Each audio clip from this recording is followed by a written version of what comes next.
Salut amis moi. Dans ce numéro 101 de notre rubrique Ma Bible, mon trésor, nous allons vous présenter quelques portraits de Jésus dans les épîtres de l'apôtre Paul. Ne soyez pas étonnés si encore une fois vous entendez cette phrase. Toute la Bible parle de Jésus. Et on peut même ajouter, les 66 livres de la Bible ne suffisent pas pour dire tout ce que Jésus a fait et tout ce que Jésus est. Dans la révélation qui avait été donnée par le divin Père à Pierre en Matthieu chapitre 16 verset 16, Jésus est le Christ, le Fils du Dieu vivant. Pour l'apôtre Paul, dans son épître aux Romains, Jésus est le pacificateur. Romains 5, verset 1er. Étant donc justifiés par la foi, nous avons donc la paix avec Dieu par notre Seigneur Jésus-Christ. Nous qui avons mérité de recevoir la colère de Dieu, mais Jésus-Christ, par son sacrifice sanglant à la croix, a réconcilié tous ceux qui croient en lui avec son Père. Et s'il arrive des fois où nous nous sentons troublés, choqués, inquiétés et désespérés, Jésus nous donne la paix. Non pas cette paix incertaine que le monde donne, mais la vraie paix qui nous met en sécurité, même lorsque l'ennemi fait rage et nous menace. Dans sa première épître aux Corinthiens, l'apôtre Paul nous présente 4 portraits de Jésus. Premièrement, Jésus est le Seigneur de gloire. 1 Corinthiens 2, verset 8. Deuxièmement, Jésus est l'unique fondement. 1 Corinthiens 3, verset 11. Et sur ce fondement qu'est Jésus, nous pouvons bâtir notre vie et tous nos projets avec assurance. Troisièmement, Jésus est l'agneau immolé. 1 Corinthiens 5, verset 7.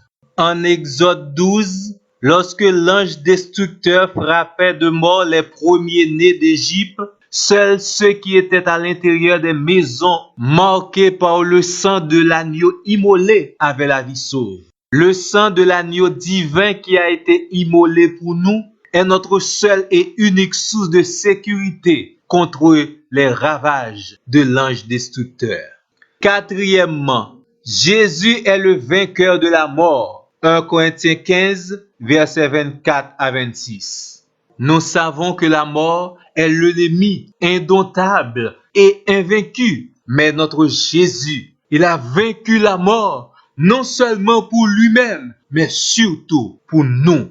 Nous sommes aussi vainqueurs de la mort. Dans la deuxième épître de Paul aux Corinthiens, Jésus est présenté comme étant l'image de Dieu. 2 Corinthiens 4, verset 4. Notre Jésus a en lui tous les attributs et les caractéristiques de la divinité. Non seulement il est l'image du Dieu invisible, mais également dans notre relation avec lui. Il nous transforme de jour en jour en la même image que lui.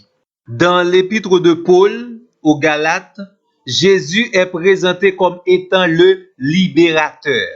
Galates 5, verset 1er. Le Seigneur Jésus ne veut plus que nous soyons esclaves du diable, du monde, du péché ou de nous-mêmes. C'est pour la liberté complète et parfaite qu'il nous a affranchis. Alors, ne nous laissons pas mettre de nouveau dans les chaînes de la servitude. Dans l'épître de Paul aux Éphésiens, Jésus est présenté comme l'exemple suprême de l'homme. Éphésiens 4, verset 13. C'est lui qui est notre modèle et nous devons pour notre plus grand bien l'imiter fidèlement. En réalisant tout ce que le Seigneur Jésus a fait pour nous, nous nous sentons à la fois petits, privilégiés et remplis de reconnaissance. Et nous nous empressons de manifester toute notre gratitude envers Jésus en lui disant « Merci Seigneur Jésus, parce que tu es notre pacificateur, tu es notre Seigneur de gloire, tu es notre unique fondement, Tu es notre agneau immolé. Tu es notre vainqueur de la mort. Tu es l'image de Dieu. Tu es notre libérateur. Et tu es l'exemple suprême que nous avons ici-bas. Et, chers amis, nous vous invitons à lire ces textes bibliques pour mieux connaître Jésus. Merci et à la prochaine.